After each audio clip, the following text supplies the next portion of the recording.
Hello, hello, hello, everyone. My name is John Sierra, and I'm a Tolkien scholar. And we're going to do another episode of reacting to and taking a quiz based on Middle Earth and Tolkien's Legendarium. This one's from Middle Hearth. We took one of their quizzes last time. This one's specifically all questions about Gandalf. This is about a year old. So, yeah, let's get into it. He's our favorite wizard, and today He is is. the subject of your Tolkien trivia. I don't know, maybe some people like Radagast more. I Fellow don't know. lore seekers and wanderers of Middle-earth. Today, on I like the presentation here. That definitely looks like Ian questions McKellen. all about Gandalf. And if you stick around till the end, you might just get a bonus question. too. Bonus question. I don't know Okay. about that. Let's see about that, right? Okay. Let's see how it goes. We're going to see how they did. Who was Gandalf sent to oppose? Okay, so Gandalf was sent specifically to oppose Sauron, but not to directly not to directly oppose him as in to fight him, but to use his words and his wisdom and to unite the free peoples of Middle-earth together so that they can defeat Sauron. And what's interesting about the wizards is that they were all sent. There was 5 of them. There was Gandalf, Radagast, Saruman, Moranitar, and Romastano, and they were all sort of free to do as they please. I guess Saruman was technically in charge of their order, but they didn't have like regular like meetings, and they didn't have like a schedule. They all kind of just did their own thing in their own way, using their own skills.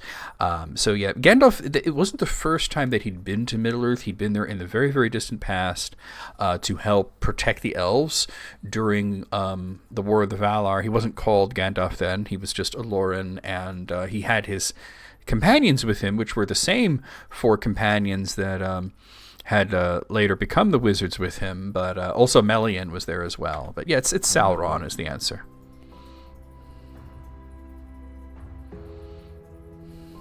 Sauron. That's a give me. That's a very well. I see that there's a sliding scale What on the source of bottom. excitement does Gandalf bring to Bilbo's 111st birthday party? Love that he said 11 first, because that's the way that Bilbo said it.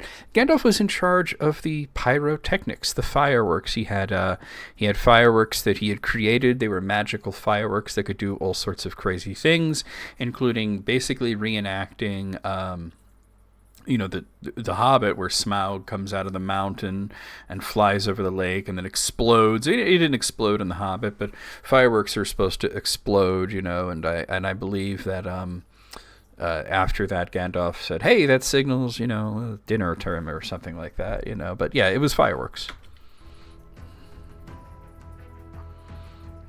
Fireworks. Magical fireworks. I did say that. Okay, so far so good. Okay, so it's moved ever so Gandalf's slightly. Favorite insult. Fool.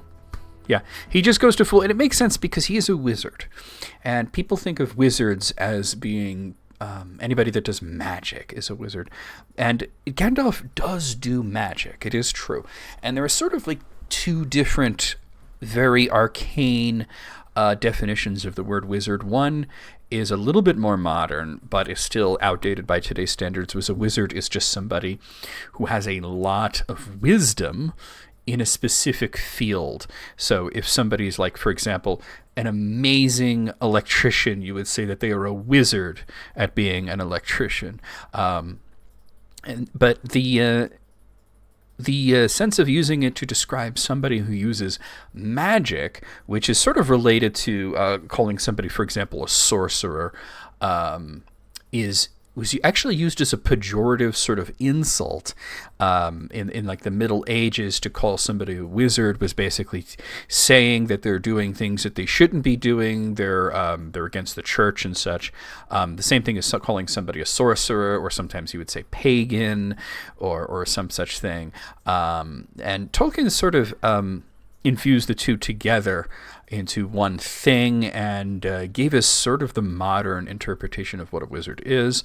But because he is a wizard in Elvish called an Istar, which means to know, or wise one, So since he is an Istar and his whole thing is knowledge, the greatest insult that he can come up with is that you lack knowledge, that you're ignorant, or that you're a fool, in which case it was that you do things without using the knowledge that you have, that you act without wisdom, that you're, sort of just doing things without thinking of them first. Fool. I love the way the guy said it. And then there's the quote from the movie. What color was Gandalf the Grey's hat? So this seems like it would be one of those sort of ridiculous questions that children ask each other as sort of a mind exercise, where you would say something like, what color was George Washington's white horse?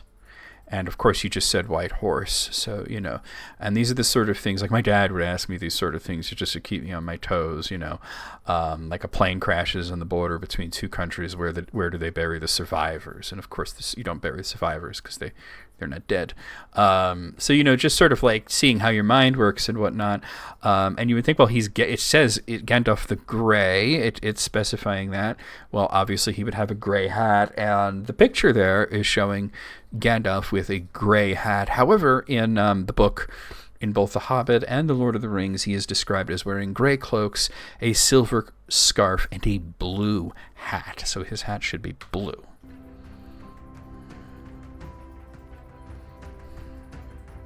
It was blue. Mm-hmm. It was blue, all right. So far, so good. Okay, the little star is moving a little bit. Call Gandalf. So the elves, generally speaking, call him Mithrandir, which is basically saying gray pilgrim.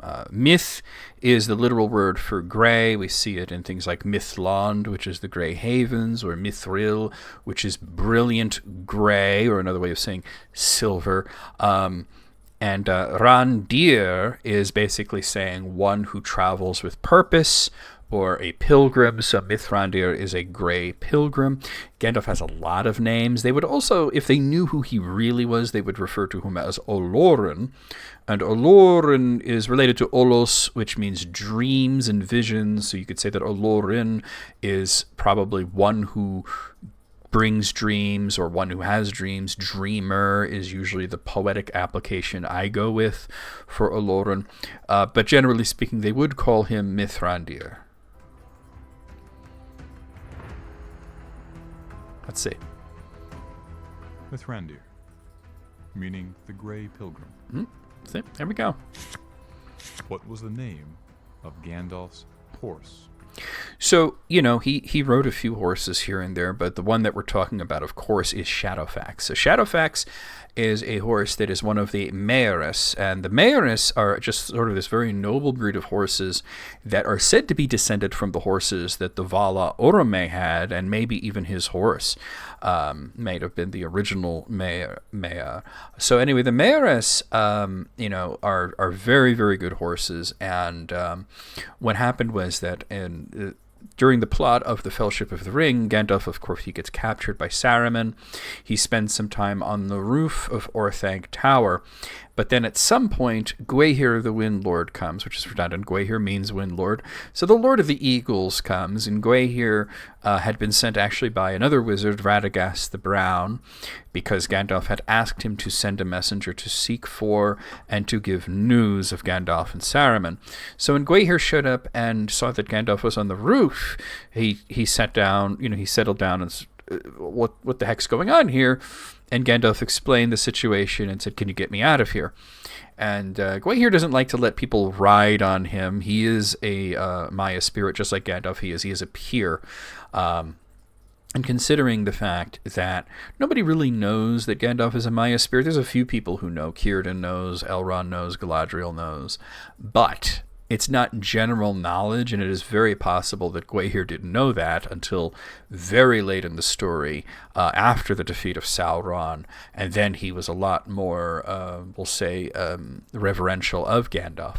But anyway, he says to Gandalf, I'm not going to take, where am I setting you down? I'm not going to take you all the way to the north. We're not going all the way to Lothlorien or to Rivendell or any of these other places. And he says, you can set me down in Rohan and I'll get a horse. So he goes to Rohan and he meets Theoden, and Theoden is at this point really under the control of Grima Wormtongue, who is working for Saruman. Grima has sort of gaslit Theoden into believing that he is too old to be an effective king, and that he is too weak, and that his mind is going. He's basically told him that he was senile and just kept repeating it until Theoden started to believe it and sort of started to act senile. And so this was Saruman's sort of hostile takeover.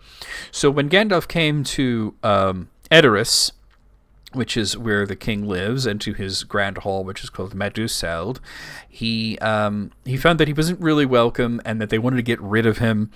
And they said, you know what, just take any horse you want and get out of here, which was kind of a mistake. They said, take any horse you want. So, of course, he takes the very best horse, which Theoden had been saving. Now, Theoden had a horse. His horse's name, I believe, was Snowmane. So it is likely that he was saving this horse probably for his son, Theodred, who actually dies a bit later in the story. But Gandalf took the horse, he tamed the horse, and after Gandalf tamed Shadowfax and had him, ride to the north, he set him free, and Shadowfax, of course, went back to Rohan. However, he wouldn't let anybody touch him. He now basically had bonded with Gandalf, and then later on, Gandalf was officially gifted Shadowfax, so he became Gandalf's horse. Now, the fate of Shadowfax is sort of a little bit up in the air because people wonder, did Gandalf take Shadowfax to the west with him when he sailed to the west at the end of The Lord of the Rings? And my answer is yes, but it's a yes with an asterisk, as in we aren't specifically told that he brings Shadowfax to the west with him. Just that when he is at the Grey Havens, he is atop a large gray horse, which that does tell us that it is likely Shadowfax, because Shadowfax, it was gray, not white like in the movies. He was a silver gray horse, and he did say to Shadowfax that they would never part again in this world. And even though the Undying Lands were sundered from the world, it is still considered to be within the circles of the world, within Arda, just separate from it. So I would say that yes, he took him with him. So the name is Shadowfax, and I went into a lot of extra detail there. Here we go. Shadowfax. Yeah, see the illustration. Allowed himself to be ridden. The illustration shows two mistakes, really. One is that the horse is white, but the other is you can see a saddle here. And Shadowfax was not ridden with a saddle. As a matter of fact, Gandalf said that he preferred to ride horses without saddles, and this is more of the elvish way of riding. That's the way that Gandalf preferred it. All right, this next one's a little different. All right. Which one of these is Gandalf's rune? Well, anybody that is a member of my channel, and by the way, consider joining as a member if you haven't already, because it really helps me out, and it's only $5 a month, that you actually get Gandalf's rune to be on your profile picture as your badge when you comment on my channel's videos, or whether you come to live streams and comment there. It's this one in the upper right-hand corner. This is the G rune. It's G for Gandalf. So anybody who is a member of the channel, or have seen people who are members of the channel commenting and typing in chats in stream and whatnot, should know that. That's actually really easy. It's used several times throughout the Lord of the Rings. It's this one. It's a letter G in Kurth letters. Mm-hmm. It appears in the letter that Gandalf leaves for Frodo with Barliman Butterbur. It does. Bree. And he had little stars around it, which is why I did that with if you're a member for a long time, like a year as a star because of sun. It appears in a few other places. He puts a G, that same rune, on a stone at Weathertop, and Frodo and Aragorn find that. So there's a few other times that the G rune appears. Barliman, Butterbur, and Bree. Barliman, Butterbur, and Bree. A lot of alliteration. Barliman, Butterbur, and Bree. Tolkien, what you're seeing here is example of a literary concept called triple alliteration, which Tolkien was actually quite fond of. I'm going to grab a book here. So he was a great translator of both Middle English and Old English, and I have here one of his translations of a Middle English work, which is Sir Gawain and the Green Knight. Doesn't show up too well because it's a green book, and I have a green screen. But a lot of the... it is a poem. It is a long poem, and that you would get these... usually in the center of the stanzas, in the middle, you would get triple alliteration. So I'm just to give you a few lines here. Let's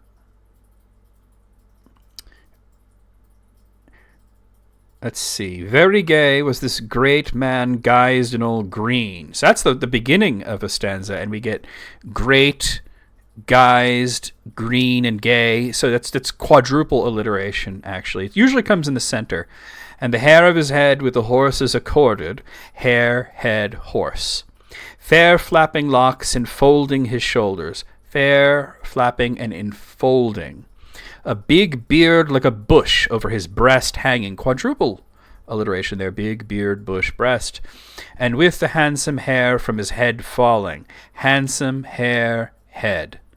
Was sharp shorn to an edge just short of his elbows. They would have sharp and shorn and short. So that half his arms under it were hid as it were. Half his and hid. So, and I could go on. There's more. The mane of that mighty horse was of much the same sort. That's 3 M's. So he was very fond of not only translating the work and making it still work as a poem, but Middle English was not just these and thous. It was really a different language, and you could read it if you train yourself to read it, but a lot of the words are just very different, so he was using words that may seem like strange choices if you knew the original words, but he was preserving triple alliteration. He was a big fan of it, and he used it in his own works as well, so you see it with like Barlam and Butterbur from Brie.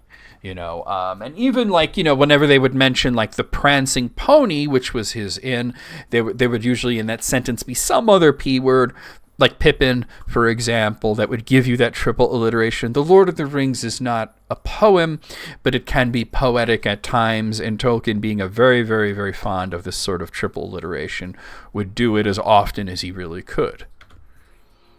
Which fiery enemy does Gandalf battle at the bridge of Khazad-dûm? So this was a Balrog, specifically one that was called Durin's Bane. That's not a name, really just a title given to it by Dane II Ironfoot, who after a big battle outside the gates of Moria peeked into Moria and saw through the Dimril Gate the Balrog, shadow and flame. He didn't know what it was, but he knew it was something terrible, and he told all of the dwarves that were present, I will not go into Moria, you will not go into Moria, no dwarf should go into Moria, for I have seen what lies in there, Durin's Bane. Durin's Bane, the Balrog. And if you're not aware, the Balrogs were Maiar. They were. Gandalf himself. They were, yes. They were incarnate Maiar, much like that. Okay, so far this is pretty good. So far, I love the presentation. I love the little clips from the movie. I love the artwork used. How many of the Nazgûl did Gandalf face alone at Weathertop? Oh, no, this is oh, God, I don't remember. So it's either 5 or 4. It wasn't all 9 of them, because all 9 of them did not come together until Frodo was nearly at the ford of Bruinen, because I believe Glorfindel said that it was either 5 ahead of him and 4 behind him, or perhaps the other way around. So actually, I would have to grab because I'm not going to go directly to the part where Gandalf describes the battle, which is in Book 2, but in Book 1, has a very long chapter called Flight to the Ford. Gandalf doesn't say how many he fought, but we know how many he fought based on what Glorfindel says to Frodo, or I think actually he said it to Aragorn here. So if we find that,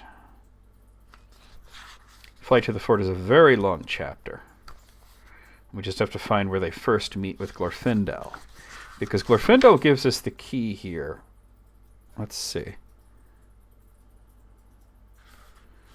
Where are you, Glorfindel?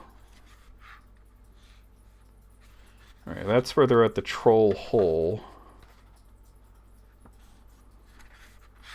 So I think it's after that, actually.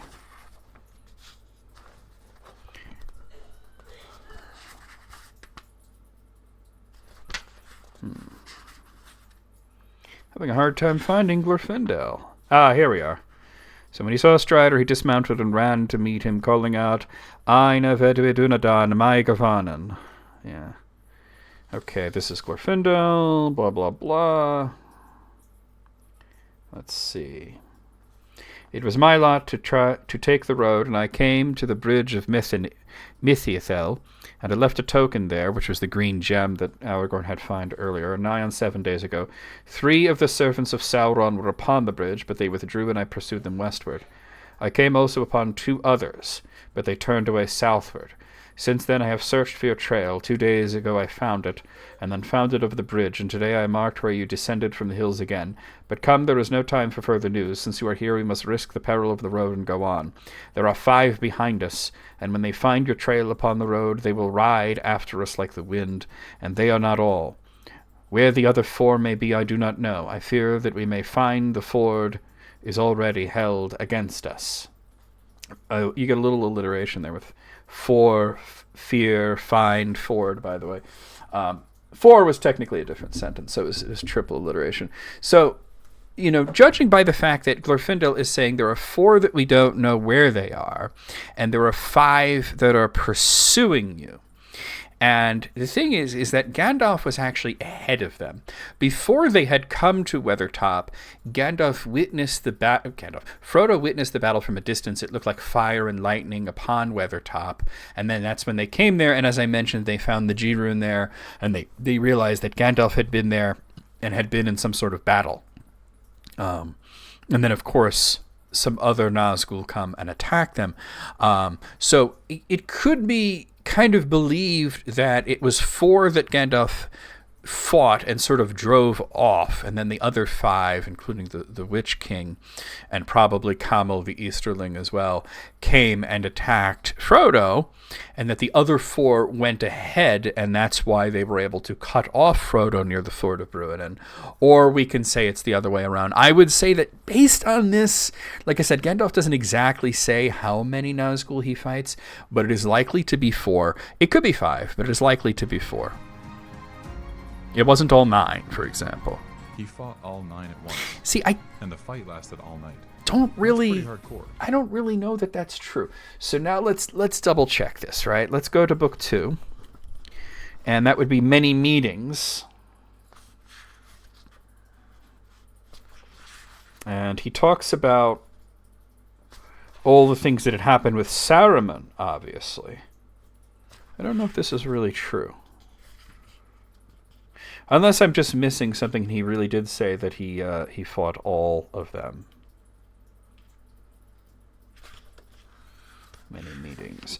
I don't think it was in the Council of Elrond. I don't think he talked about it there. I think it was when Frodo had talked about seeing his tokens and seeing him in a dream and such.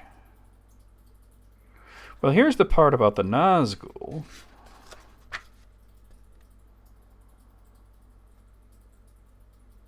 Let's see. Does he mention how many he fought?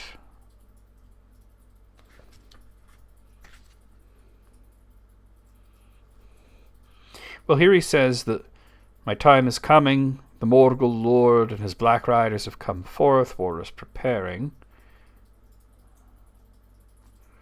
And here he says, I know of them, indeed I spoke of them once to you, for the Black Riders of the Ring race, the 9 servants of the Lord of the Rings.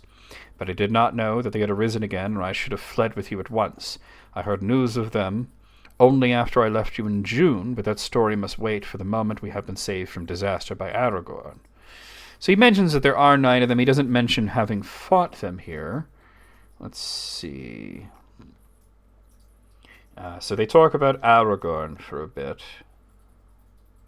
They talk about Frodo's wound. And then they talk about the Morgul blade. Let's see.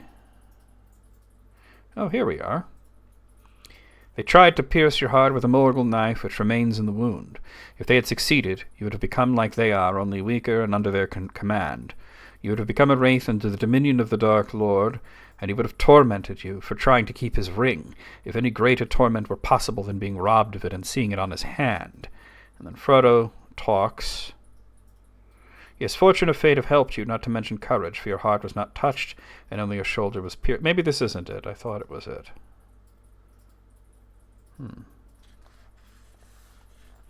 Yeah, then they talk about how the horses are real. And they talk about the other servants of the Dark Lord. They talk about Glorfindel.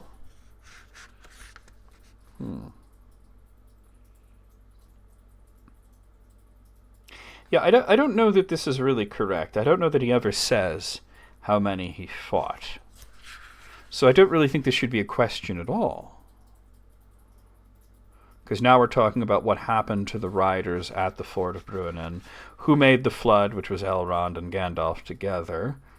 And then they talk about Bilbo, and then Frodo and meets Sam again.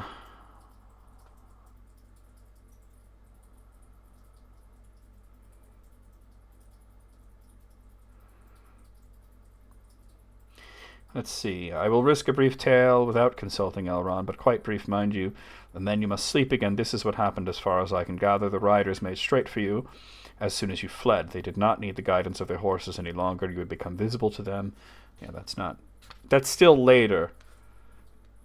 I believe that there is a point where he talks about having seen lightning and such on the mountain.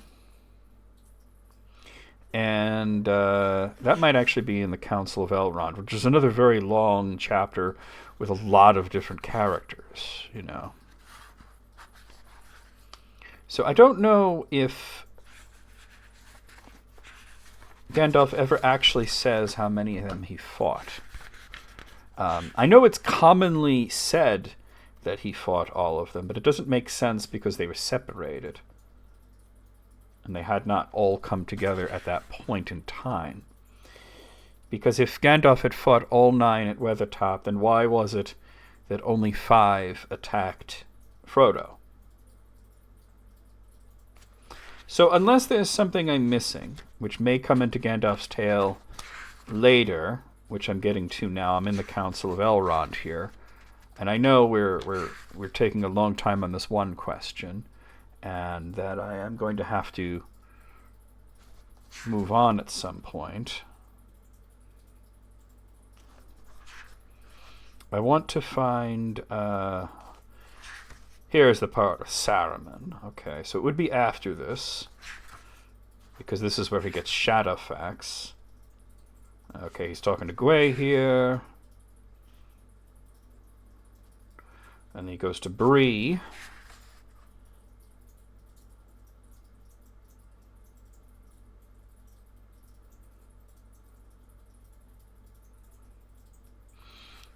Here we are.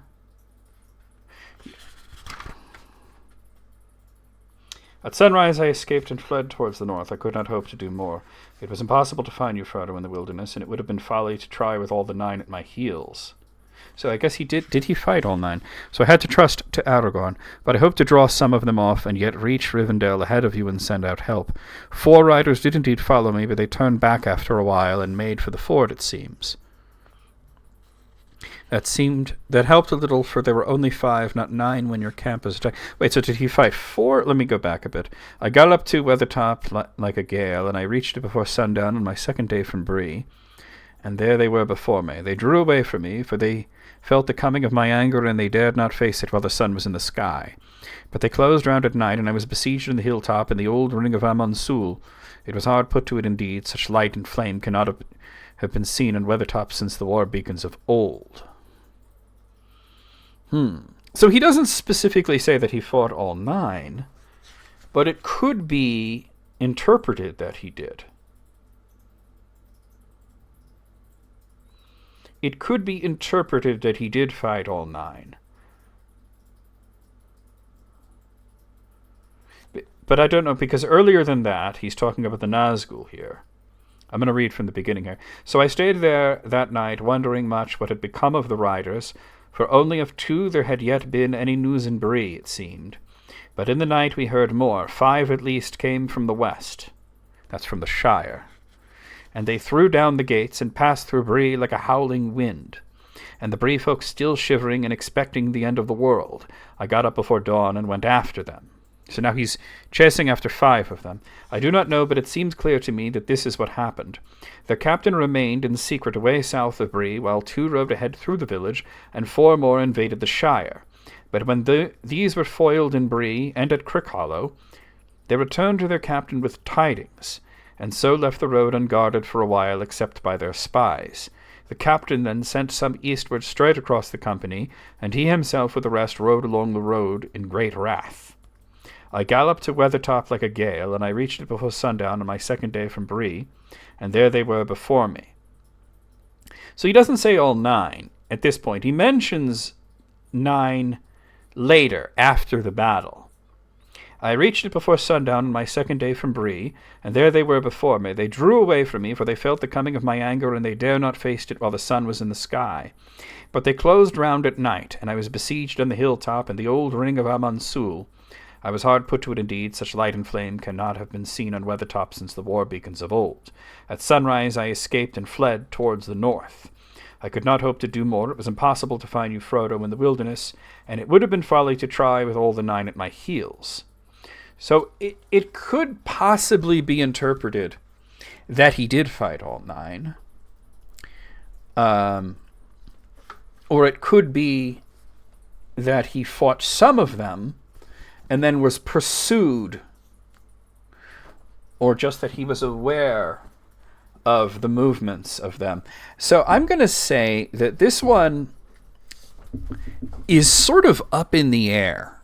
It shouldn't really be a question, just because Gandalf never really says specifically that he fought all 9. It's just that he was being chased by all 9 at some point. It could have been that he fought some of them through the night, and then the rest had come, and that's when Gandalf decided to get out of there.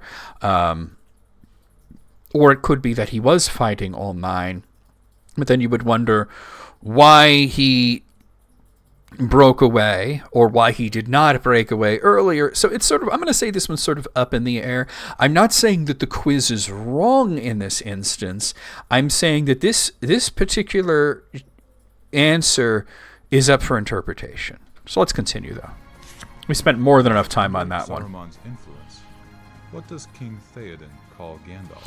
He calls him Gandalf Stormcrow, basically saying that a crow being a harbinger, saying that he's a harbinger of a storm, the bearer of ill news.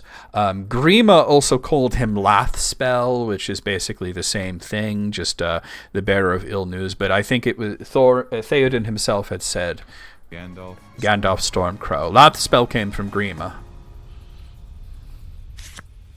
Which moss gatherer does Gandalf go to see? He's referring to Tom Bombadil. Now, he's not calling him a moss gatherer in the sense that he literally gathers moss, although we can believe that he would gather moss for his wife Goldberry. He was using a metaphor to refer to himself as a stone that sits in one spot. Or rather, that is, Bombadil is a stone that sits in one spot, whereas he is a rolling stone. And there is an old idiom, a rolling stone gathers no moss. And because Gandalf has always been on the move, he is that rolling stone. He has not gathered moss. He has never put down roots. He has never had a real home. He has always moved around and gone from place to place. Whereas Tom Bombadil pretty much never moves. He moves within the boundaries of his own realm, but he has put these boundaries up for a reason that we don't know, and he refuses to go beyond these boundaries. Some fans believe he cannot. That's not true. He can. He just chooses not to. And so he is a stone that has gathered moss. It's a metaphor, is what I'm saying. But he's referring to Tom Bombadil. He goes to see Tom Bombadil. Tom Bombadillo, ring-a-ding-dillo. What did Círdan give to Gandalf when he arrived in Middle-earth? So he gave him the red ring, which is one of the 3 rings that Celebrimbor had forged in Eregion after Anatar had left, and before they knew that Anatar was actually... Anatar is a different thing. Anatar was actually Sauron in disguise. There were 3 rings, and what Celebrimbor did with these 3 rings, they were called Narya, Nenya, and Vilya. So he went first to Lothlorien to ask Galadriel's advice, and she told him, you should really keep these things hidden. Nobody should know about them, especially Sauron, but really nobody should know because it's possible that it will get to Sauron in some way. So he gave one of the rings to Galadriel. That was the one called Nenya. And then he traveled to the west to Lindon, which is where the Grey Havens are, and he gave the remaining 2 rings to Orenian Gil-galad, who was his high king. And Gil-galad kept one of these rings, the one called Vilya, and he gave the other one, Narya, to Círdan.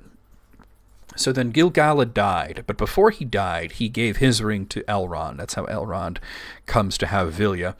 And when the wizards came over the sea, they all looked a little bit different. They all had beards. They all generally appeared to be, human men. And but they weren't all very old. Gandalf was the only one that appeared very old. Saruman had black hair, he stood tall, and it wasn't until the later in the Third Age when he had aged to a point where he looked like Gandalf.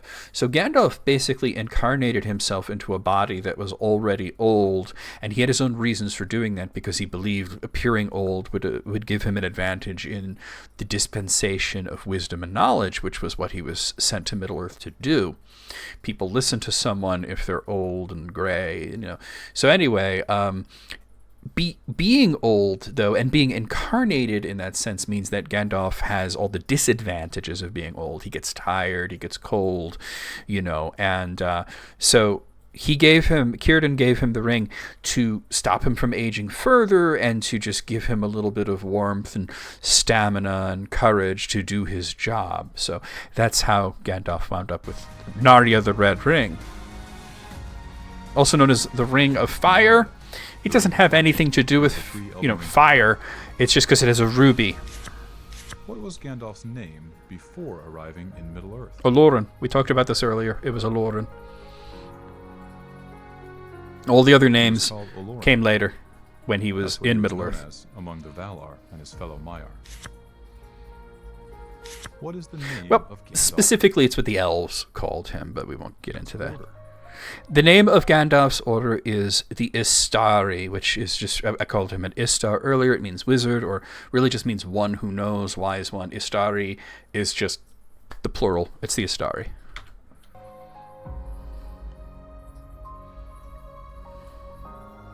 The Istari. Mm-hmm. Here, Istari just means wizards in Quenya. Well, it means ones who know, but yes. All right, last question. Last one. Who selected Gandalf as one of the Istari? Oh, this is really cool. So we're all the way over at the right here. This is the hardest one, and this is the easiest question. I thought the one about the Nazgul was the hardest because it's up for interpretation. Manwë himself. So when they were chosen, Manwë had this idea to send Maiar in incarnated form to Middle-earth to oppose Sauron, and he asked for volunteers. And the first 2 volunteers were a guy named Kuramo, also known as Tarandor, and another guy named Alatar.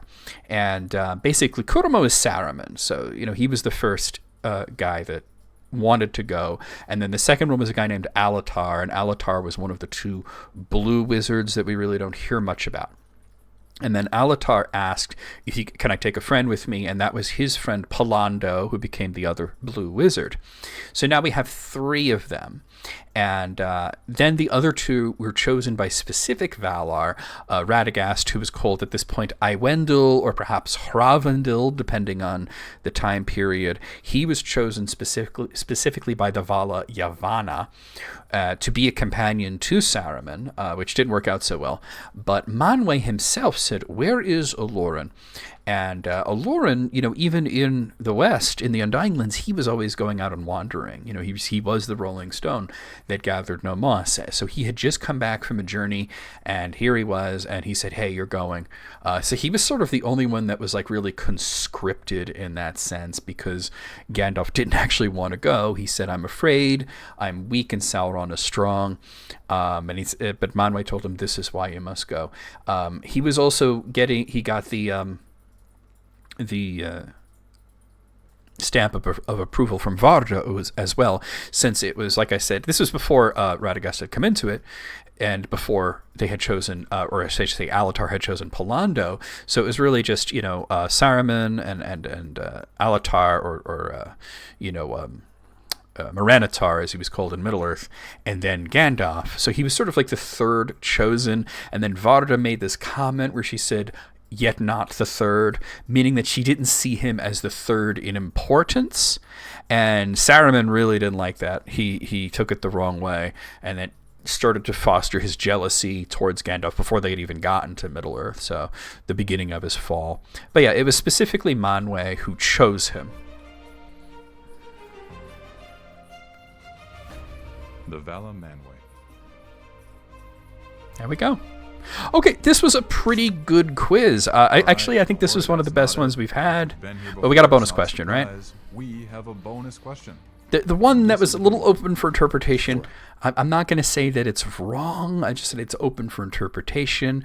I would say, yeah, let's just count that as right. I wouldn't use that as a question just because it's a little nebulous. How long did Gandalf enchant Barliman Butterbur's beer? There's another triple alliteration there. Barliman Butterbur's beer. I believe it was for 7 years. I believe, well, maybe not. It might have been longer. It might have been something like a generation. He basically said, "May your beer be excellent for."